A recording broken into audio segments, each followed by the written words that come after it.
Hey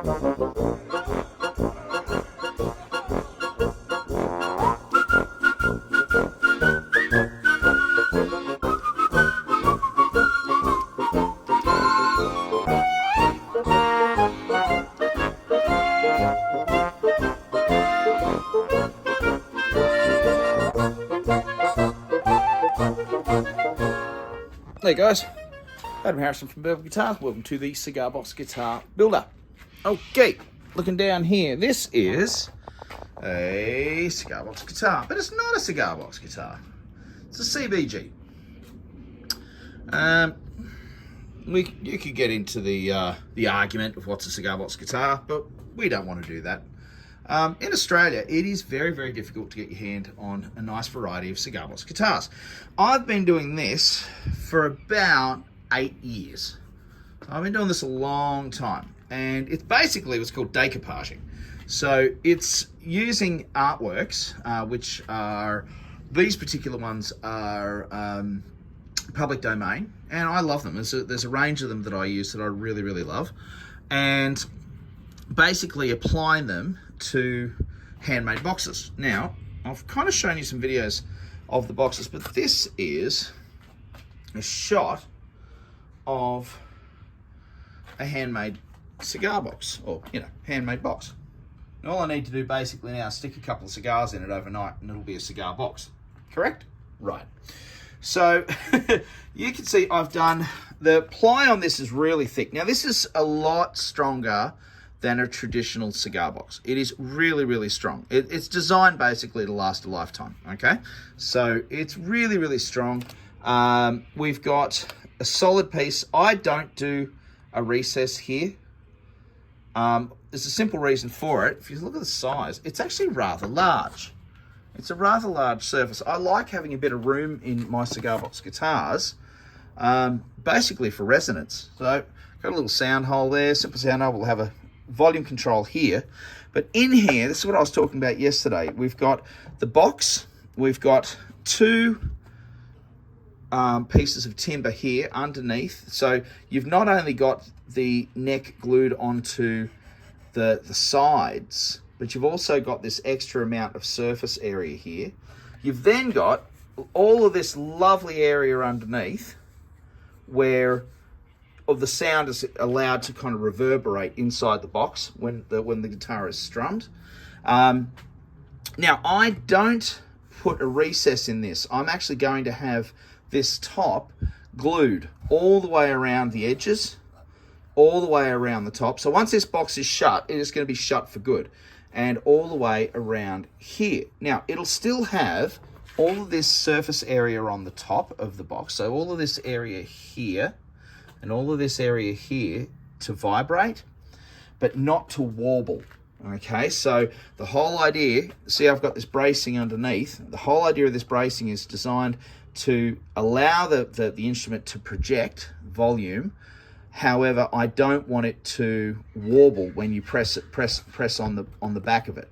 I'm really trying to avoid that warbling effect that you can get, with larger boxes. And again, this is like 8 years of 9 years now worth of working on these guitars and trying to get the best sound that I can out of them. And I've found personally that having on a larger box, having the top glued down is a great way to do it, because it's still, you've got that nice resonance, that tap resonance on a piezo. The piezo is glued under where the bridge is going to go on the neck itself. So you'll have the bridge here, strings going across over the bridge, okay, over the top of the box, over here, and then vibrating through the timber and into the piezo. The reason I like doing that and not having the piezo right on the top all the time is I believe that you lose some of that high-end treble, that high-end, that nasty kind of sound that you can get with top-mounted. Like, in other words, if you mounted a piezo here on the box, off the neck, or here, it tends to, like here or here, it tends to be quite brittle sounding. And that's when you need to have things like, capacitors on output jacks and things like that.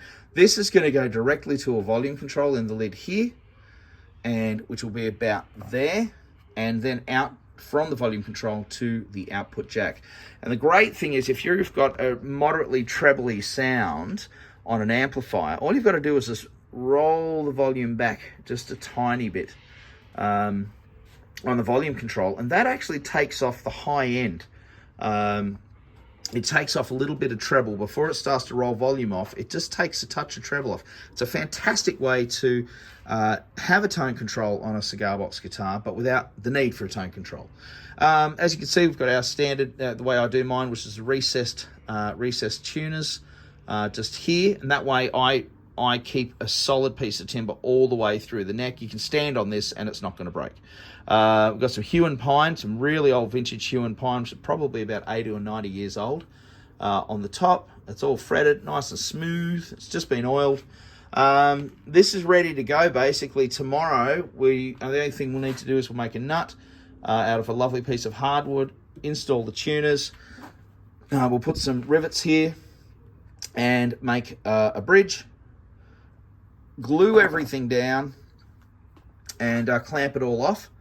And then basically it'll just, we'll need to do the setup and stuff like that. But this will be a stock guitar. This is Beauty. It's been a little while since I've had Beauty back in the range, but we are back doing these, and the feedback has been really, really wonderful. And yeah, this is probably one of my favorite pieces. There's two big wolves, which are in the same process as this one at the moment. So we've got about eight guitars on the go at the moment, but we're okay. We've got a nice catch up after Christmas, so things are going pretty well here. So yeah, absolutely. If you don't have cigar boxes or access to cigar boxes, make them. All right.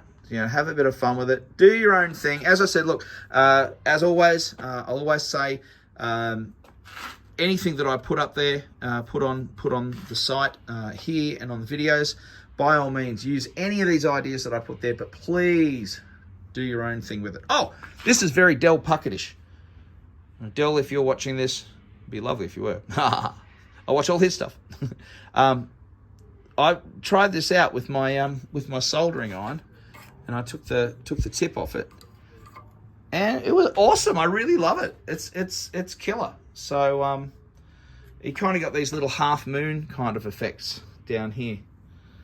So that's it, man. That's it from the Cigar Box Guitar Builder today in the workshop. Have a great time. Get in your workshop, go and make something, and go and have some fun. All right, see ya.